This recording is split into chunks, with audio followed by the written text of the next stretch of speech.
evening. Welcome to the Parker Daniels Show. My name is Anthony Parker. And I'm Kim Daniels. Before we begin, I want to say a big shout out to my co-host. She's finally back, y'all. I'm back. So y'all prayed for her in the last video. He did. And everything is straight, huh, Kim? It's getting better. Let's put it that way. It's not straight completely, but it is getting a little bit better. So at least now I can do somewhat functioning. I can function a little bit, so it's helping. Great. Well, check it out, Kim. We have a very exciting guest today. He's one of my people I've been knowing for a long, long time. He basically needs no introduction. He's a native of Baton Rouge, Louisiana. Real cool guy. We're gonna bring him in, but before I do that, I want to know his name is Jonathan. And like I said, we're really good friends. Y'all been knowing each other a long time? A long, long time. And we did some stuff together that I'd rather not mention right now, but hey, we're gonna keep that on the DL, Kim. I'm gonna tell you about it when it's over. Okay. So I got blackmail later on. Yeah, something like that. But nobody's gonna believe you anyway. Anyway, y'all ready for our next guest? Of course. Okay, they're ready. Anyway, let's bring them in and let them introduce themselves. Go ahead. I'm Jonathan. I'm originally from Plaquemine. I grew up in Baton Rouge, in South Baton Rouge, on East Boulevard, right now known as Thomas Delpit. I know that area, Tom. So you're in that south side area, right? Yeah. Projects, 1436, East Boulevard. Okay. I think didn't LeBoosie grew up in the projects. You know him? No, I don't know nothing about no LeBoosie. I'm before him. Okay, but anyway. Jonathan, briefly tell us a little bit more about yourself as far as the history of you coming up and, just like siblings. Just give the people a brief history about yourself. Well, as I stated earlier, I'm originally from Plaquemine, Louisiana, about 30 miles out of Baton Rouge. Me and my mom at that time moved here so I could attend school. From elementary to junior high to high school, graduated from Terre High in '89. Started LSU in '89. Did complete my degree, but because of circumstances. But then I started having my own trucking company, was Shaw's Trucking Company. From that, I was hauling raw sugar to where you take to the plant and you make it to pure rice sugar, like Domino sugar. Yeah. And did that for about 8-9 years, but the overhead costs couldn't keep up. And from that point there, I started working for a company where I was doing housing for people with disability, as far as affordable, accessibility, and discrimination towards disability. Because some of the stereotypes about people with a disability by having a home is we had to break those stereotypes down. So I was facilitating meetings for people with disability, as well as caregivers for people with disabilities.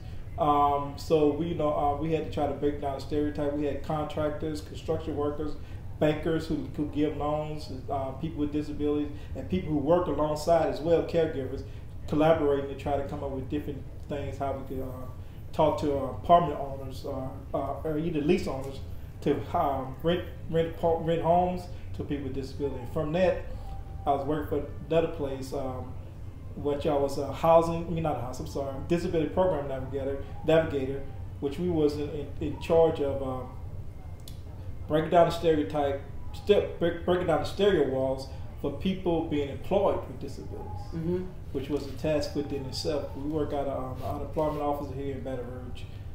So we had to educate them, facilitate them, and meet with employers, meet with other groups as well, other advocacy group, and try to get people with disabilities as well as caregivers. And at that time, I learned people who were incarcerated are considered disabled as far as it comes to getting employment too as well. Okay. Yeah. So we had to help them write resumes.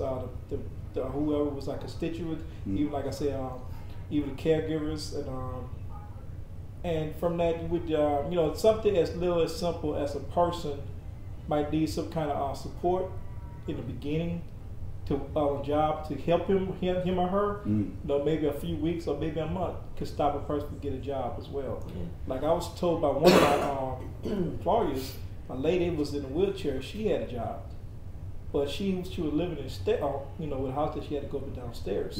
She didn't have a ramp, so she had to get out of her wheelchair and climb up and down the stairs. Wow. And by the time she got to work, she was kind of dirty, not really. I ain't gonna say unsanitized. Sweating. Yeah, dirty. From the outside dirt or whatever. So she lost her job because of that, because something as simple as a ramp, and by her had to get out of a wheelchair and get back in a wheelchair to put a wheelchair back up and down the steps, caused her to lose her job. So we had to work with situations like that, as well as transportation. I asked myself, by being in a wheelchair, if I get a job, I don't have the transportation to get there. It's a viewpoint. Right. You know, it's a viewpoint. Well, Jonathan, go ahead. Okay. Well, I want to go back to your job situation later on and everything, but let's go ahead and discuss your disability. If you don't mind explaining to everyone and to us, how did you become in a wheelchair? Well, I was born. This came from birth. I was born with no legs, one arm, and basically 3 fingers on my one hand. I'm left, with the left side of my body. Like I grew up, my mom was tough on me. She didn't feel sorry for me, so I'm very, very independent.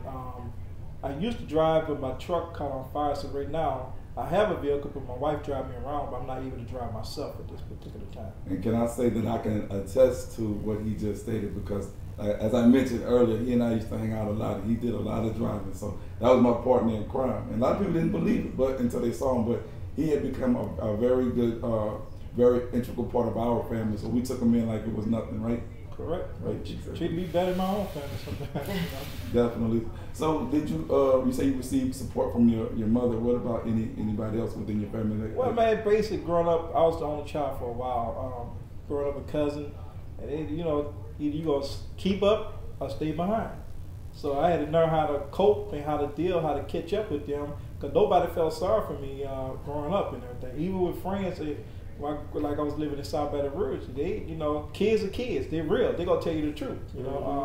Like it or not, hurt your feelings or whatever. And that's what I want to ask you. Did you receive any backlash, or people looked at you funny and talk? Because like you said, our kids. It's a vicious thing, man. Like for example, man, people see y'all with a walkie cane, they looking and staring, and but still, most people who with a kid look at me, I never, because you don't know.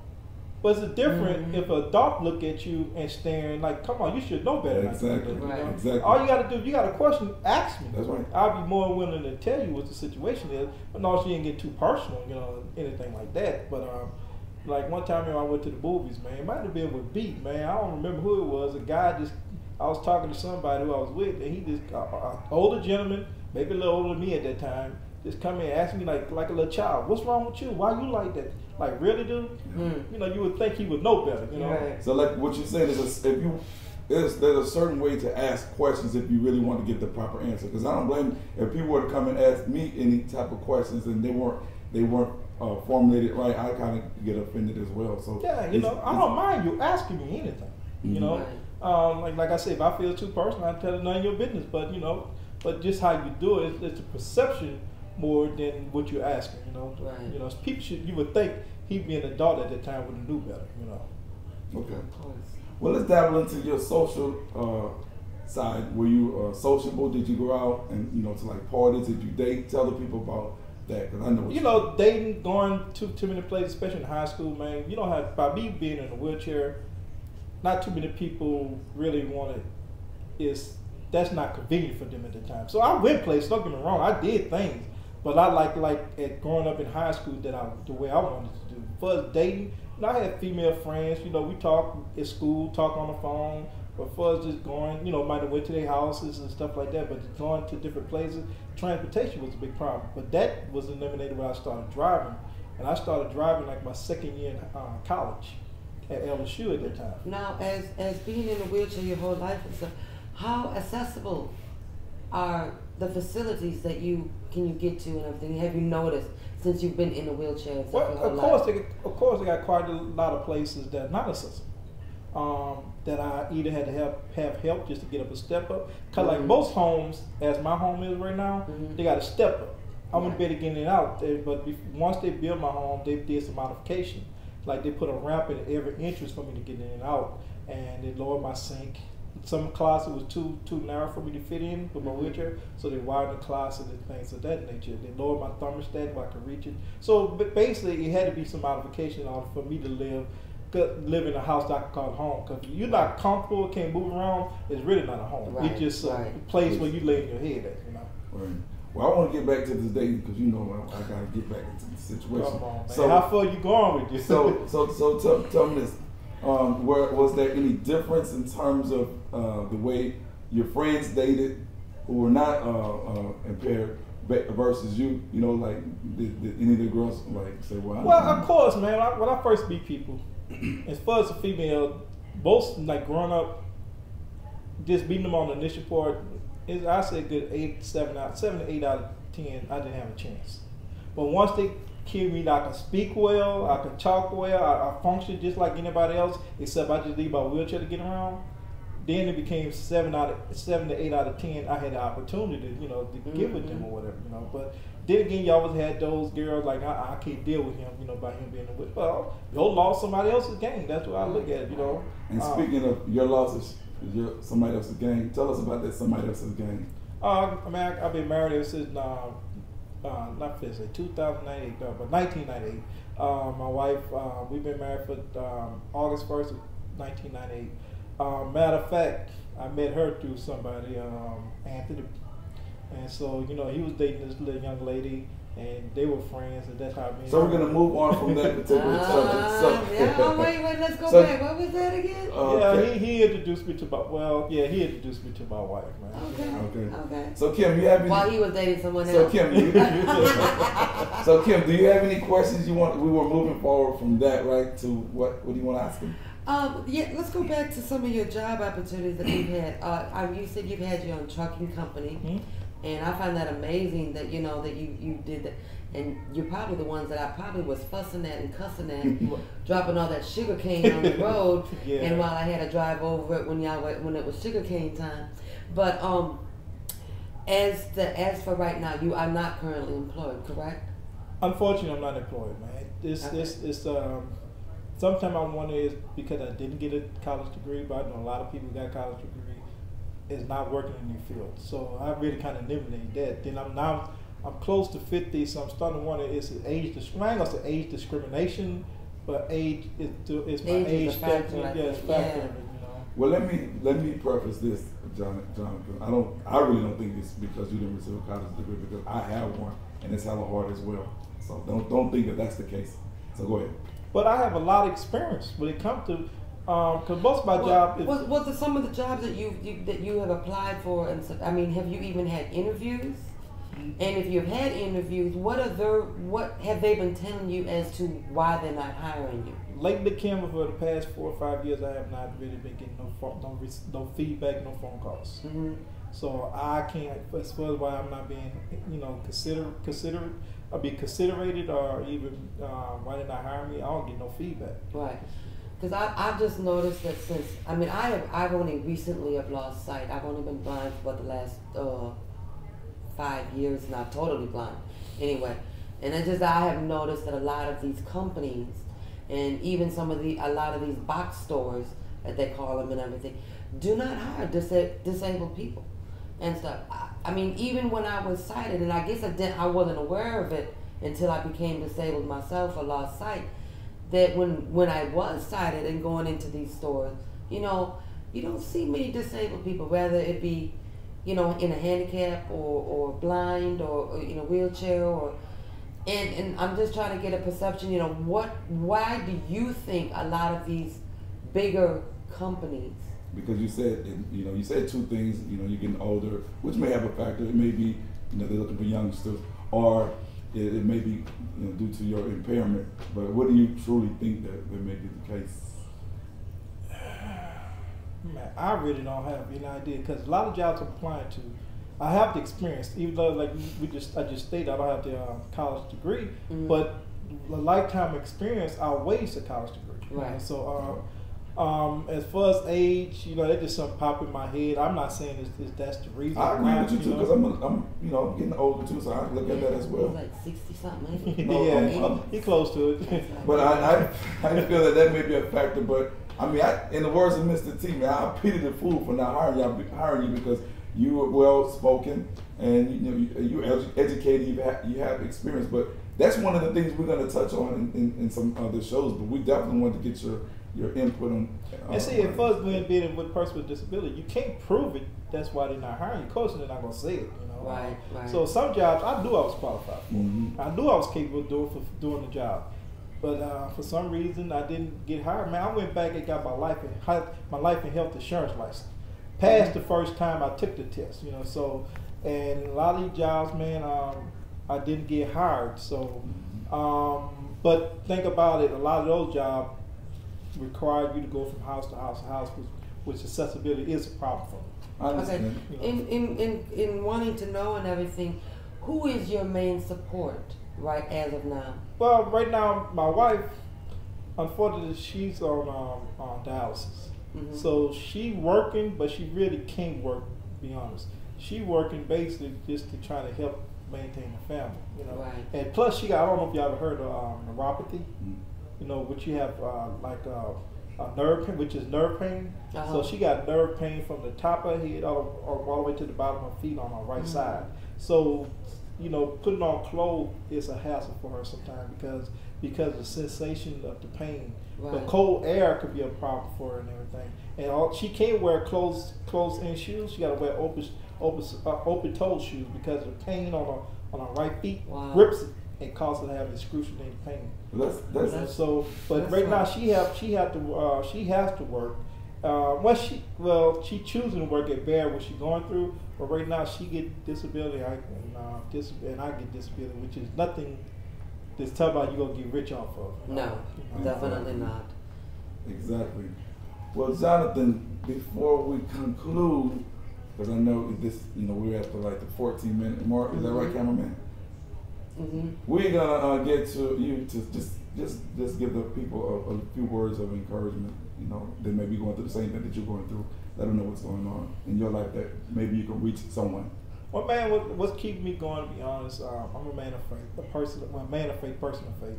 I pray every day, you know, read my Bible, try to live my life the way God wants me to live through Jesus Christ.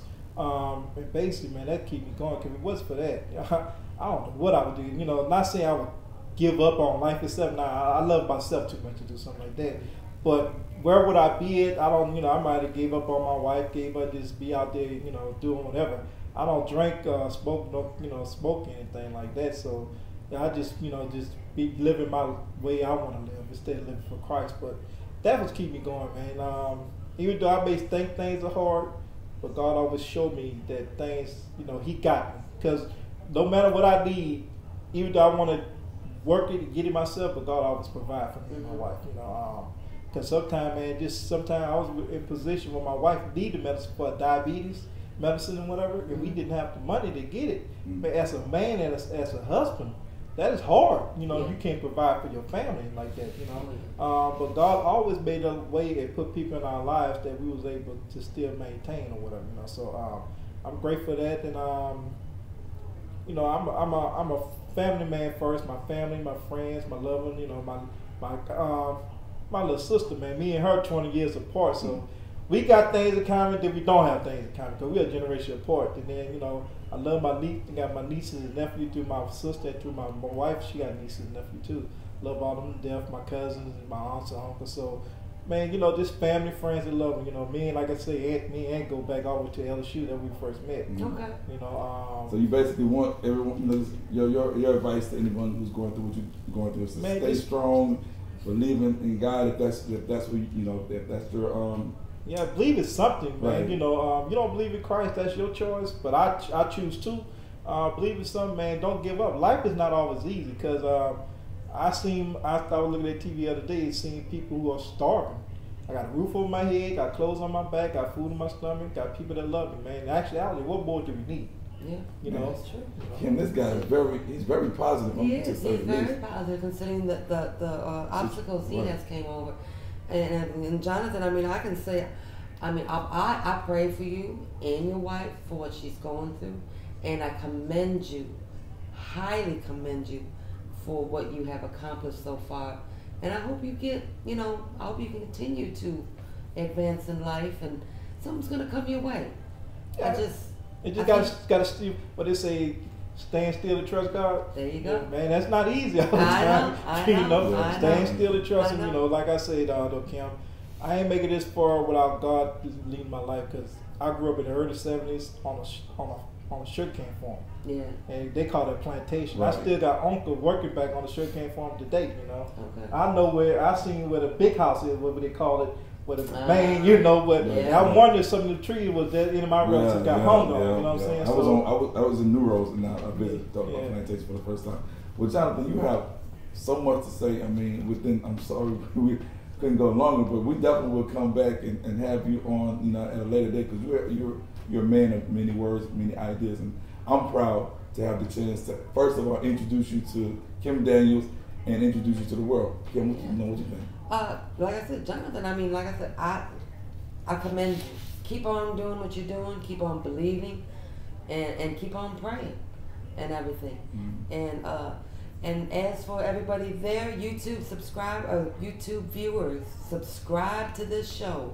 These are the type of interviews that we are doing right now. These are the type of people that we are bringing to you, that you might learn from their experiences, their obstacles, their frustrations, and that you may learn from that, and maybe even reach out and help somebody in your neighborhood, in your community, and give a helping hand. I mean, we don't mind a helping hand when it's done in the right way. And this is what we want you to know, how to do it in the right way and everything. Definitely. So I second that. And I just want to say, Jonathan, I would shake your hand, but I know where your hand has been. Oh, Lord. Thanks for inviting us into your home. And I want to give thanks to everyone for viewing. Continue to subscribe. Hit that like button, hit the notification so you can get updates, share, follow, and tell a friend. And I guess we're out. Good. See you soon.